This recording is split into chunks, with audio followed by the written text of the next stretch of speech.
Don't take the presence of the storm to indicate the absence of God.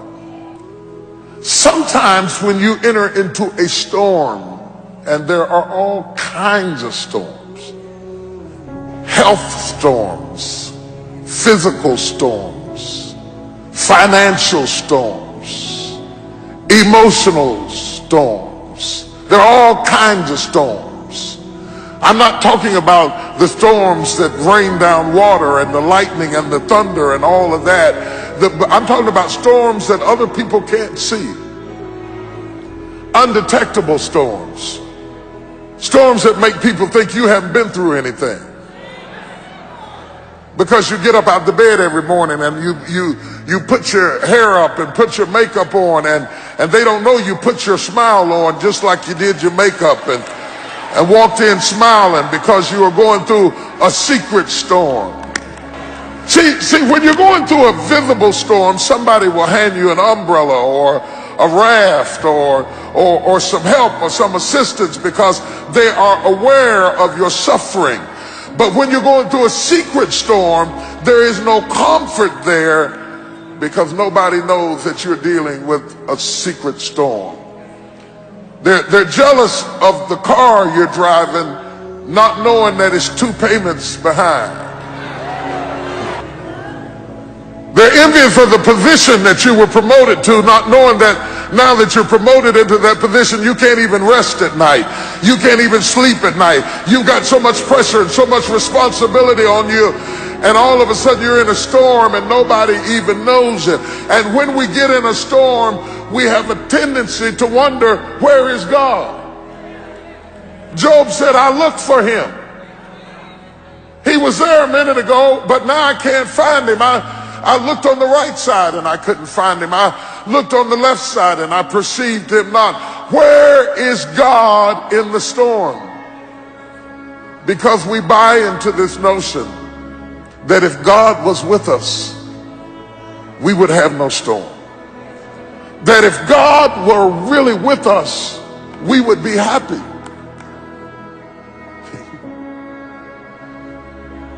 That if God were really with us, everything would go smoothly. That if God were really on our side, we would have no family problems. If God were really with us, our bills would be paid. How could God be with us and us be in foreclosure? Job said, I can't figure it out. How could my kid die and God be with me? How could my house be on fire and God be with me? I looked for him. I looked for him. I didn't see him. I looked on the right. I didn't see him. I looked behind me. I didn't. You said you had my back. I didn't see him. I looked in front of me. I thought he'd lead the way. I didn't see him.